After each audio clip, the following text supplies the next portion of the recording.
तो गाइस मैं हूं तो और आप देख रहे हैं रेसलिंग फैंस नेटवर्क। शुरू करेंगे भाई अपनी बातों को हम लोग सबसे पहले निकी बेला से। तो निकी बेला इज इंजर्ड। स्मैकडाउन को देख के लगा था कि निकी बेला को शायद इंजरी हुई है, लेकिन उस टाइम कोई कंफर्मेशन थी नहीं। लेकिन अब कंफर्मेशन आ चुकी है एंड द कंफर्मेशन इज कि Nikki Bela is actually injured. Update है ये रेसलिंग ऑब्जर्वर न्यूज लेटर की। कहा गया है कि Nikki Bella appear to suffer a leg injury during an off screen brawl with Nia Jax just before the finish of the tag match on SmackDown with the severity still unclear. कहा जा रहा है कि Nikki बेला को leg injury हुई है and ये तब हुआ जब वो ब्रॉल कर रही थी नाया जैक्स के साथ में। एंड कहा जा रहा है कि ये इंजरी कितनी सीरियस है, सेवेरिटी क्या है वो अभी भी अनक्लियर है। पता नहीं है कि कितनी ज़्यादा सीरियस है इंजरी है, लेकिन इसमें हल्की सी क्लैरिफिकेशन देना चाहूँगा। इसके ऊपर एक न्यू रिपोर्ट आई है कोरी हेज की बॉडी स्लैम की। इनका कहना है कि इंजरी है, she turned her ankle a little bit during the tag match with Charlotte and Alexa.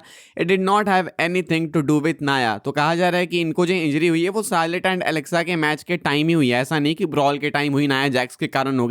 लोग नाया जैक्स को थोड़ा इजीली ब्लेम कर देते हैं क्योंकि नाया जैक्स ने इससे पहले बहुत बॉचेस किए हैं, बहुत ज़्यादा, मतलब गिनती में नहीं, उंगलियां कम हो जाएंगी तुम गिनने आओगे तो ऐसे में फैंस इजीली ब्लेम कर देते हैं। एंड इस रिपोर्ट के बाद अगेन लोग नाया जैक्स पे जंप कर गए थे, लेकिन अभी कोरी हेस का कहना है कि नाया जैक्स के कारण नहीं बल्कि शार्लेट एंड एलेक्सा के मैच के दौरान इनको ये इंजरी आई है एंड ये एंकल इनका ट्विस्ट हो गया। हालांकि कितनी सीरियस है भाई पता नहीं, वैसे बहुत ज़्यादा सीरियस तो लगती नहीं है। इनका रेसलमेनिया में मैच होने वाला है, बाय द वे निकी बेला ब्री बेला ये टैग मैच में होने वाली है। एंड वो जो टैग मैच अपना होने वाला है वो मेनली इनके अराउंड ही रिवॉल्व करने वाला है। मतलब बाकी टीम्स भी है, लाइक बेली की भी टीम है, एलेक्सा वाली भी टीम है, नाया जैक्स वाली टीम तो है ही, ऑब्वियसली वो चैंपियंस हैं, लेकिन मेन टीम अपनी बेला ट्विंस है क्योंकि ये लेजेंड्स हैं। लेजेंड्स रेसलमेनिया में होंगी तो मजा आएगा ना। अगर इनको इंजरी हो जाएगी तो फिर बात नहीं बनेगी, तो बेकार हो जाएगा मैच। तो ऐसे में फिलहाल पता तो नहीं है कि आखिर इंजरी कितनी सीरियस है, लेकिन लेट्स होप कि ज़्यादा सीरियस ना हो, बिकॉज अगर ज़्यादा सीरियस होगी तो बेला ट्विंस का पत्ता कट सकता है रेसलमेनिया 42 से। आगे बढ़ते हैं भाई लोग, हम लोग बात करते हैं अगली अपडेट के बारे में जो कि गंथर को लेकर। अब देखो गंथर क्या करेंगे मेनिया में वो पता नहीं है, लाइक हमको पता है कि वो मेनिया में होंगे, भले उनका मैच अभी अनाउंस नहीं किया गया, वो पिछले 3 हफ्ते से नहीं देखने को मिले,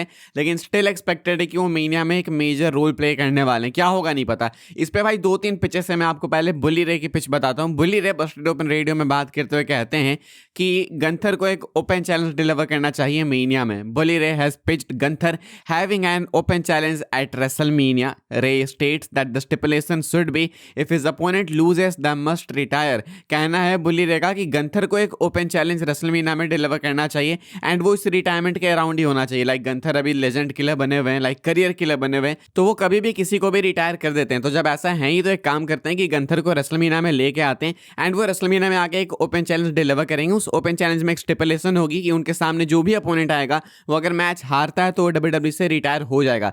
ठीक है, sounds good, but the problem is कि ऐसे में कोई भी स्टिपुलेशन के बाद आना ही क्यों चाहेगा। ये काफी स्टूपिड नहीं लगेगा कि अगर मुझे मालूम है कि मैच में स्टिपुलेशन ही यही है कि अगर मैं इस मैच को हारता हूं तो मैं रिटायर हो जाऊंगा, तो वो कुल्हाड़ी में अपने पैर पे क्यों ही मारूंगा, कोई क्यों ही आना चाहेगा। इसमें एक बहुत ही मेजर फ्लॉ है। अगर मान लो मेरी फ्यूड है गंथर के साथ में एंड उस फ्यूड के बीच में इस स्टिपुलेशन को ऐड किया जाता है, तब तो समझ आता है कि ठीक है फ्यूड चल रही थी, लेकिन एक ओपन चैलेंज है, उसमें स्टिपुलेशन है कि जो भी सामने आके हार जाएगा वो रिटायर हो जाएगा, तो कोई क्यों ही आना चाहेगा ना। ये तो बहुत ही वाहियात स्टूपिड साउंड करता है।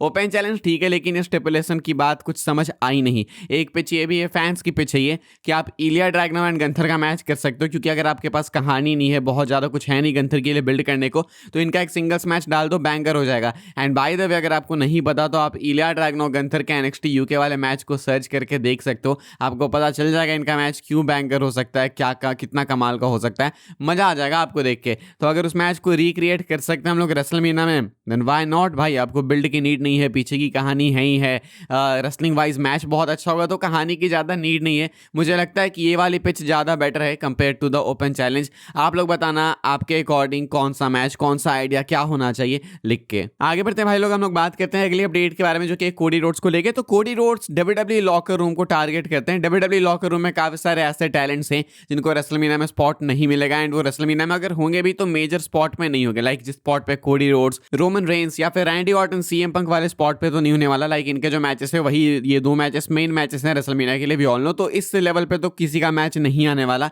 तो ऐसे में अब बहुत सारे लोग हैं डब्ल्यूडब्ल्यूई लॉकर रूम में जो कि ऐसे नॉर्मली इंटरव्यू वगैरह देते हैं तो उनके बातचीत करने से पता लग जाता है कि शायद ये इस चीज़ से खुश नहीं है कि न्यू टैलेंट्स को मौका नहीं मिल रहा है या फिर सेम नेम्स ही रिपीट हो रहे हैं रेसलमेनिया के कार्ड में। लाइक एक कंप्लेन ये भी रहती है कि भाई ये सेम नेम्स ही कुछ ऐसे रेसलमेनिया के अराउंड रिवॉल्व करते रहते हैं हर साल। रोमन रेंस, कोडी रोड्स हो गए, सीएम पंक हो गए, रैंडी ऑर्टन, सेथ रॉलिंस, यही लोग रिवॉल्व करते रहते हैं, तो ये गलत नहीं है। तो ऐसे में कोडी कहते हैं कि देखो मुझे नहीं पता कि आप इसके बारे में क्या सोचते हो, लेकिन इसके पीछे एक सॉलिड रीजन भी है। कहते हैं कोडी की अगर तुम इतने डेडिकेशन दिखाते हो कि तुम अपने सेगमेंट के बाद भी शो में बने रहो एंड तक, तब बात बनेगी, तब तुम बात करना रेसलमेनिया में कंपीट करने की। लेकिन अगर तुम्हें इतनी जल्दबाजी है कि तुम्हारा सेगमेंट, तुम्हारा मैच खत्म हुआ एंड तुम चले गए, भग गए घर के लिए, अगर तुमने बाकियों को देखने की कोशिश भी नहीं की, देन तुम डिजर्व भी नहीं करते इस चीज़ को। ऐसा कोडी ने पता नहीं किसको टारगेट करके बोला है, क्योंकि तुम देखो तो मुझे नहीं लगता कि रोमन रेंस पूरे शो के टाइम पे रहते हैं। रैंडी ऑर्टन भले रहते होंगे, सेथ रहते हैं जितना मैंने सुना, कोडी भी रहते हैं,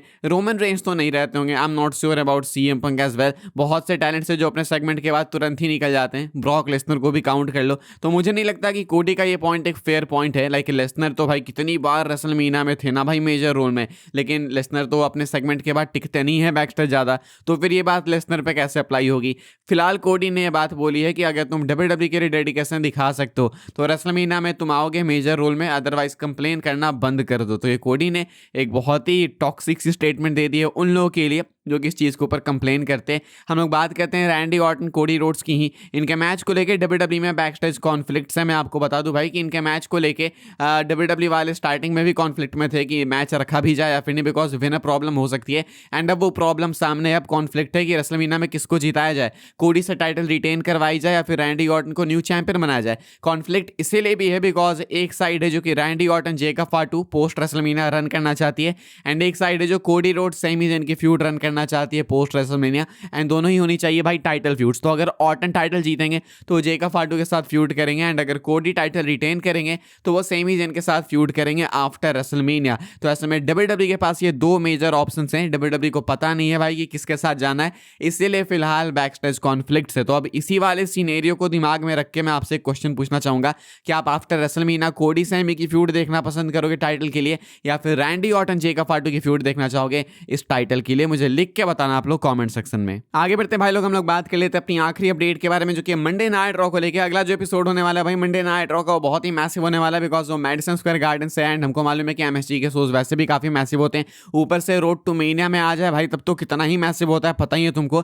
फिलहाल इसके लिए कितने टिकट्स बिक चुके हैं मैं आपको बता देता हूँ। करंट जो सेटअप कैपेसिटी है वो 15,555 की, यानी 15,555 टिकट से बेच रहे हैं, जिसमें से कि डिस्ट्रीब्यूट हो चुके हैं टोटल 13,565 टिकट्स, एंड अवेलेबल है 1,990 टिकट्स। पिछले एक दिनों में इन्होंने भाई, पिछले एक दिन में आई मीन एक्चुअली इन्होंने 427 टिकट्स बेचे, यानी कि 24 घंटे में 427 टिकट्स बेचे, एंड अभी 2 दिन बाकी है। तो अगर इस स्पीड से गए तब तो सोल्ड आउट नहीं होगा, लेकिन क्योंकि मंडे नाइट रॉ क्लोज आएगा तो ज़्यादा लोग अर्जेंसी में खरीदना चाहेंगे, एंड मुझे लगता है कि ये सारे टिकट्स बिक जाएंगे बिकॉज मैसिव सेगमेंट से भाई Lesnar Oba again face to face होंगे, रोमन पंक भी होने वाले। तो मुझे लगता है डब्ल्यूडब्ल्यूई वाले इस वाले एमएसजी शो के साथ में काफी कुछ करना चाहेंगे, क्योंकि इसके बाद रोमन अगले हफ्ते के लिए ऑफ भी ले लेंगे, एंड उसके बाद सीधा रोमन आएंगे गो होम शो वाले मंडे नाइट रॉ के एपिसोड में, जो कि रेसलमेनिया से पहले का आखिरी एपिसोड होगा। तो उससे पहले कुछ बहुत ही क्रेजी करना होगा, तो मुझे लगता है कि डब्ल्यूडब्ल्यूई वाले करेंगे एंड एक अच्छा एपिसोड होगा। एंड 15,000 लोग 16,000 लोग भाई ऑलमोस्ट एक पीएलई की अटेंडेंस है, तो gonna be a good show when it comes to audience reaction.